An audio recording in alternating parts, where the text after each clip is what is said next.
Hello dear students, I am Dr. Garima Srivastava from Lal Bahadur Shastri College, Lucknow. Now moving ahead on the topic of emerging trends in International Human Resource Department, we have the fifth emerging technology, emerging trend in global HR, that is wearable technology and employee wellness. Now, when we are talking about wearable technology, it means all types of gadgets that can be wore, that can be used to monitor the health of the employees. Now, what we were discussing about were the different trends of global HR which affect the business and what these trends are going to impact on the international human resources. So, when we are talking about wearable technology, it means the humans are important for the organization when we are talking about human resources. So, that means all the steps will be taken to increase the rich and good experience of the employees in the organization, their expectations towards the organization, then their performance towards the organization. Now, all this cannot be done keeping in mind without the health factor of the employees. Now, while we are keeping in mind the health factor of the employees, these wearable technologies become very important. Now, they become important because they are very useful to monitor the physical activities of the people. Now, monitoring can help us understand the various sleep cycles, calorie burns, the different fatigue periods of the people in the organization, and studying these periods of the people in the organization can plan different shifts of workers, shifts of work for the people, so that the work can be done more productively. What Hitachi has done, it is one of the first organization which uses wearable devices within the workplace. They have found that the employees who experienced more variation in the physical activity as opposed to repetitive tasks were happier and more productive. This key insight from wearable technology ultimately helped them to inform their employees wellness initiative. So, what Hitachi has done, it has introduced the use of these wearable devices within the organization, and through this initiative they were being able to understand the different patterns of physical activities that the people were facing, and along with these physical activities, what were the phases when they were more productive and what were the phases where they were lesser productive. So, through this study, the different patterns of productivity of the people can be understood. When used to track, they can be used to track health problems, health monitors such as sleep cycles and calories burned. Wearables can indicate the health and wellness goal of individual employee. So, organization can keep track of health and wellness of each of the individuals within the organization. Now, by keeping this, what will happen? More and more motivation will come along, more and more morale will be boosted for the people, because they will be of a positive impact that the organization is looking after them, and organization is also keen to understand their health patterns. They are considerable towards their health and other taking care of this health in the organization. They can also detect major health concerns like employees' blood pressures, etc., and which increases dramatically when at some particular time period. These include offering access to wellness app, wearable devices, virtual reality, and telemedicines. Now, what organizations can use these wellness devices for? They can use these devices for tracking of the health of the different employees in the organization, the different health factors like blood pressures and sugar for the employees. Then again, it can be used to keep a doctor on call and provide telemedicines to the employees of its organization. So, what will happen? It will give a certain new aspect, a new trend to the global HR. Now, HR will be more bent towards the health and other concerns of the employees, and it will also see that employees remain satisfied along with the healthy with their healthy bodies and healthy mind in the organization. Although there might be privacy barriers to overcome with the wearable devices, potential benefit could be well worth it. So, now when we are talking about wellness wearable devices, a certain kind of privacy policy should be followed, because of course, when we are using these devices, there is a need to sign in, and we need to give certain information related to our mails or other kind of passwords are being put up. Apart from all these privacy issues, wellness devices, wellness wearable devices can be best used in the organizations, and organizations should come forward to use these devices in their organization, so that continuous monitoring can be done and people can be safeguarded from any kind of hazards that can happen in the organization. From decreased healthcare cost to increased productivity, organizations that continually search for marginal improvement like these will stand out in the crowded market. Now, that means this type of organizations who are more focused towards human, their wellness, their expectations and their experiences, it will give a more a new kind of avenue to the people within the organization, and it will also set up its image in the eyes of the people who are outside the organization, that this organization has a good culture to follow, and people will be more attracted to join this particular kind of organization. So, in this way the organization will be able to stand itself apart from the crowded market where all the rest of the organizations will be there. Next trend we have is portable benefit system. Now, when we are talking about portable benefit systems, it is related to gig workers, it is related to gig economy. Now, we all know that the emerging global HR trend is related to gig economy, and it is almost possible with the advent of portable benefit system. Now, when we are talking about gig economy, it means all the person who work temporarily, the jobs typically in the service sector, as an independent contractor, freelancer, a worker in the gig economy has a freedom that almost full timers only dream of. So, it means it is consisting of people who are independent contractors who are there for performing temporary kind of jobs for the organization. Now, through this what will happen? The organization will not need to hire people, they will not need to give any kind of salary to these people. They will be hired for their temporary kind of job, they will be assigned this particular temporary job, and once this job is done, the amount of money that was being sanctioned will be given to the person. So, it will benefit the organization as well as the people who are there in this particular kind of profession. So, it consists of an independent contractor or a freelancer. Now, over here we can say that the gig workers have a freedom that the most full timers only dream of, setting up of their own hours, they should set up their own working hours, they can set up that the environment from where they want to work from office, they want to work from home, and they are just being their own bosses. That means, once they have got this assignment, once they have got this job from the organization, it is their duty now to how to complete this particular job. Organizations offering traditional employment options may find themselves a second choice if this kind of opportunity is becoming reality. So, now more and more as the gig economy will progress, as the gig workers will be there in the organization, over there organization can give itself a second opportunity in terms of employment. Now, that means it can keep people of two types of mixes, once they are there on the roles of the organization, and the others who are on their own on a temporary kind of job, who come to the organization, perform their job and then leave once their job is done.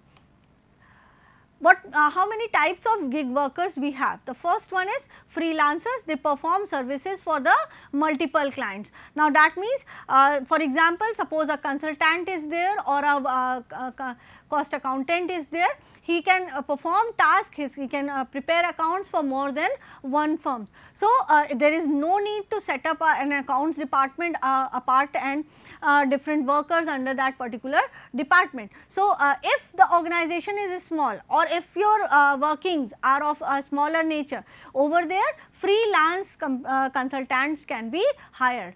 and if the organization is large enough, the whole process of this accounting can be outsourced from a whole firm that is being established for this purpose only.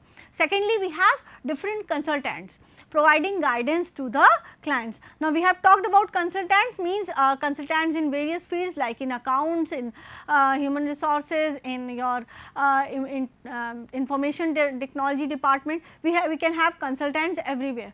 So, this particular consultancy can be taken up from outside, from these freelancers, from these independent workers, and this will be provided in the form of guidance, and once this is complete, the work is done and the payment can be done. Thirdly, we have independent contractors, appear similar to traditional employees, but are independent, but they are acting as an employees of the organization because they work according to the contract or the agreement that they and the organization have, but they work, the nature of their work is almost independent and the organization does not interfere in that particular way. Then we can have two types of worker, temporary independent contract workers, and then we have seasonal workers, provides temporary service as the independent contractors. So, these type of 5 workers are available in the outside environment, of which the organization can take advantage of, and it can have a mix of this gig workers as well as permanent workers in the organization. So, if the individual is having the ability to transfer their benefits along their employment, particularly in the countries without universal health care, we could see the influx of contingent jobs.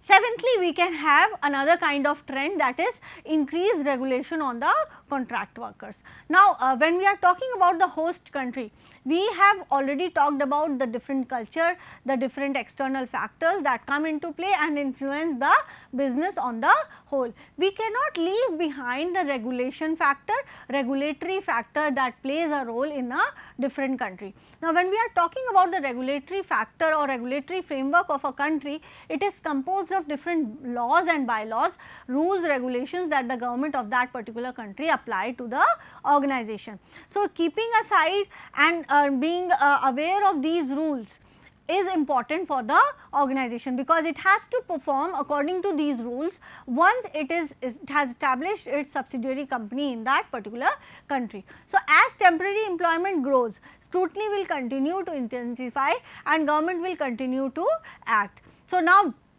when moving in the host country, the government continuously keeps on scrutinizing the various processes of the organization and the people who are employed in the organization.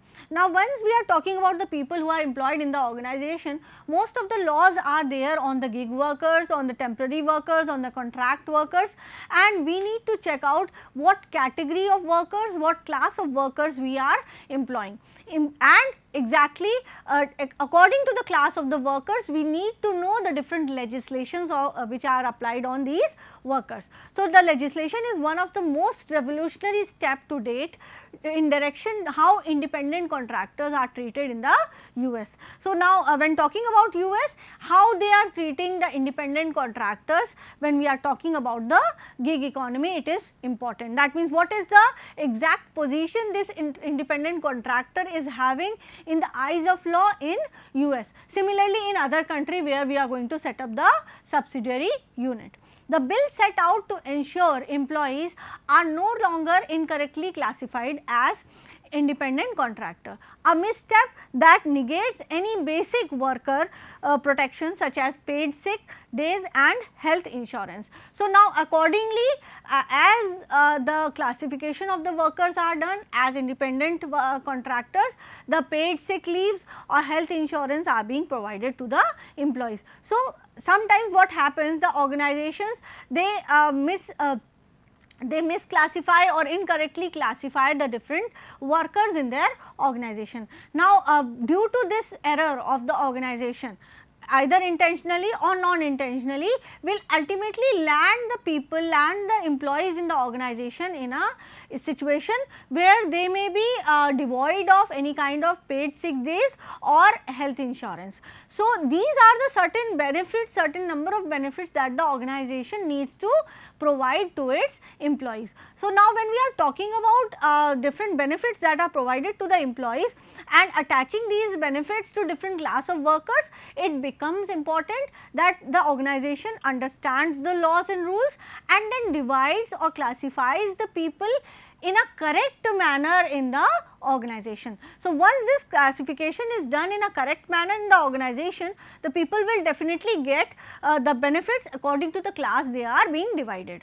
Expecting improvements in workers' right to intensify in other states as well as around the world, particularly in European countries. So, along with the other legislations related to benefits, related to classes of workers, the different rights of workers are also important. They are also set up in different host countries, which have further improved the expectations of the employees that these rights will be helpful in safeguarding their interests in the hands of the employer. So, employers or the organizations should be very well aware of various rights that the people are having, that the employees are having in the organization, and that these rights are safeguarded to a large extent, so that people remain secure, people remain ensured that their rights will not be taken off, or they will not be harmed by the organization in any way.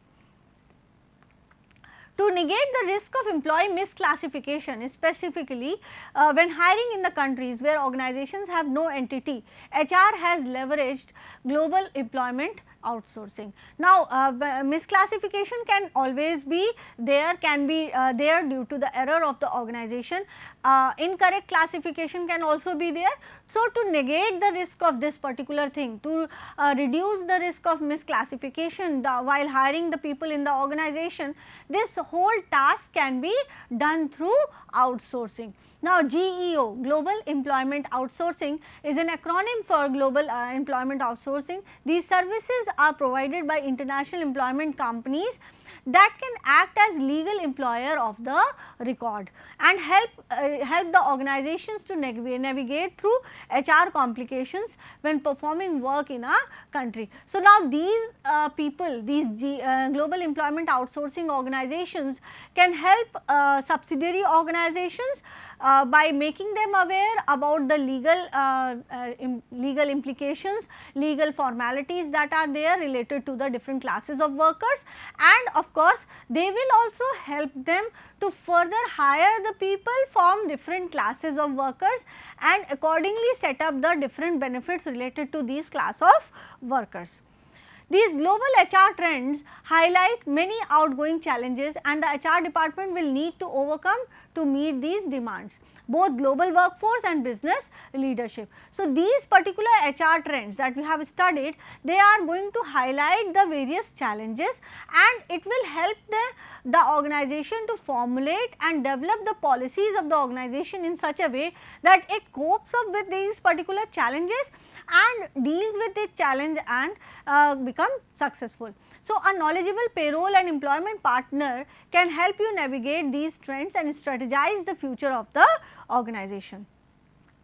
Last trend that we have is the HR metrics. Now, HR metrics or HR human resource metrics are the key figures that help the organization track human resource capital and measure how effective their resources are in the organization. Now, when talking about metrics, it is related to data. Now, HR is moving from developmental role to strategic role, and how they are able to develop these strategies. These strategies are being developed on the basis of certain data that is being derived by the HR department. Now, analyzing of these data, which is related to you can say it is related to turnover, it is related to cost per hire, benefits that are being provided to the organization, then participation rate of the people, all these things, all these particular soft aspects can be converted into data of the human resources. Tracking these data analyzing these data and bringing out certain meaningful forms of this data can help the HR department to further strategize these particular processes. All this is concerned with HR metrics. Now, 5 most important HR metrics are: cost per hire. Understanding how much it costs you to recruit one person can be very helpful. Now, HR metrics, the very first one and the most important, you can say, important advantage of HR metrics is that the organization is able to understand what will be the cost of one person who is recruited in the organization and how far it is helpful. So, now when we are talking about exactly cost of that one person, it will help us understand that this is the cost of hiring this person, and this will be the particular expenditure that will be done on him, like in the way of salary, different incentives. So, what will be the further output that this person will be giving to the organization. So, this will be done, this can be quantified with the help of HR metrics, continuously collecting data about hiring figures of the people and then coming on to the average cost of that particular one person, one recruit, that will be helpful to the organization. Then second important task is turnover, calculation of the turnover of the people or the attrition rate of the people. So, attrition rate, when we are talking about the attrition rate, it means the rate at which the people are leaving your organization. So, if the turnover or the attrition in the organization is more, if it is increasing in the organization, HR metrics is going to help. Now, what HR metrics is going to do? It is going to collect the data related to the exit of the employee, it is going to collect data related to the reasons why the people are leaving your organization, and ultimately when you analyze this data, different factors of this data, you can come out with certain solutions, you can come out with certain reasons that why most of the people are leaving the organization. For example, we can say if a survey is taken up of the leaving people or the exiting people of the organization, satisfaction that is coming from the job is low. This can be one of the factor which will be coming out from the HR matrix. So, other factors like motivation, then incentives, promotions, these can also be related to the turnover. So, HR matrix will definitely give you a certain percentage of these factors, and the most effective percentage, say suppose, is of the satisfaction towards the job. So, if people are not satisfied towards the job and they are leaving the job, the turnover is high because of this particular reason, HR department will definitely be able to prepare strategies to bring about satisfaction towards the job. Now, when we are talking about satisfaction towards the job, it can be done through enrichment, enlargement, or some kind of attaching other kind of authority or duties to the job.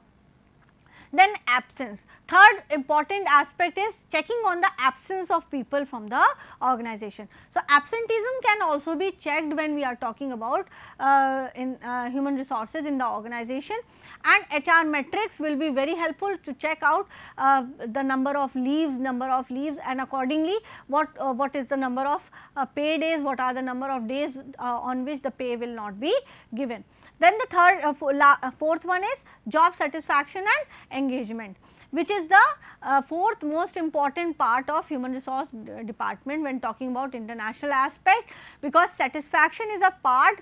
If it is not there in the organization, if it is not there in the people towards their job, they will try to leave your organization, they will try to find new opportunities, they will try to find new options in the market. So, this has to be brought about continuously in the organization. HR metrics data will continuously give you the data about the satisfaction of the people, and if it is decreasing, if it is significantly decreasing in the organization, it is marking towards a decrease, the organization should well enough plan that this satisfaction is brought back in the organization through any of the strategies that are related to job satisfaction. Lastly, we can say the performance of the people working in the organization can be judged through HR metrics. So, the whole process of performance appraisal, the different feedbacks, that 360-degree appraisal can be done through the performance, and data once feeded can be analyzed and the performance of the different people in the organization can be evaluated. Now, when talking about performance, it is also related to transfers and promotions within the organization. So, evaluation can always lead to further decisions of the organization that the transfers or promotions have to be done for that particular employee or not. Performance data, evaluation data, performance evaluation data will also give you necessary feedbacks for the need of training and development of the people in the organization. So, once we have decided, once we have found out through the analysis of performance data that there is a need of training and development for the people in the organization, over there again the organization will further plan to devise methods to implement different trainings or different development programs for the employee. So, these were the 8 trends that we have studied when talking about emerging trends of global human resources in the organization. So, now what we have understood that human resources has an evolving role in the organization. It has been continuously shifting from a supporting role to the strategic partner role. Now, earlier what used to be there, that the human resources department was there in a supportive role. It was always there in supporting role, as it used to understand the feelings of the people, it used to understand the state of the people, understand the motivational factors of the people working in the organization, and it used to devise the methods to bring about more and more motivation and morale of the people in the organization. Nowadays, this particular task of human resources have been changed to strategic partner. They are strategically planning each and every move of the organization, whether it is motivation, satisfaction, it is related to performance appraisal, it is related to transfers and promotion. All these things are being done by planning and strategically moving for growth of the organization. So, the emergence of HR business partner position is underlying this trend only. Successful organizations are maximizing its value of this strategic position by shifting their responsibility from typical day-to-day activities to trying to integrate these day-to-day activities with overall organization's objectives. To manage this shift in the responsibility effectively, HR is either outsourcing the core functions like payroll, hiring and benefits, and passing responsibilities to other departments which are related with those particular jobs. Major business transformation projects like conducting an end-to-end review of an organization's recruitment process or maximizing the value of human capital management can be owned and managed by human resources in collaboration with the other departments. So, now the role of other departments in addition to human resource department is also growing. Now, there is a cross functional activities like quickly elevating HR's position within the organization, and they are defining them as an able and willing partner that is agile to meet growing demands of the business. So, with the study of all these trends, the new trends of global HR and strategizing the human resource department to cope up with these challenges that are coming from the global trends, the organization is able to understand the needs of the human resources and to implement them with proper and sufficient benefits, so that they remain satisfied within the organization. Thank you.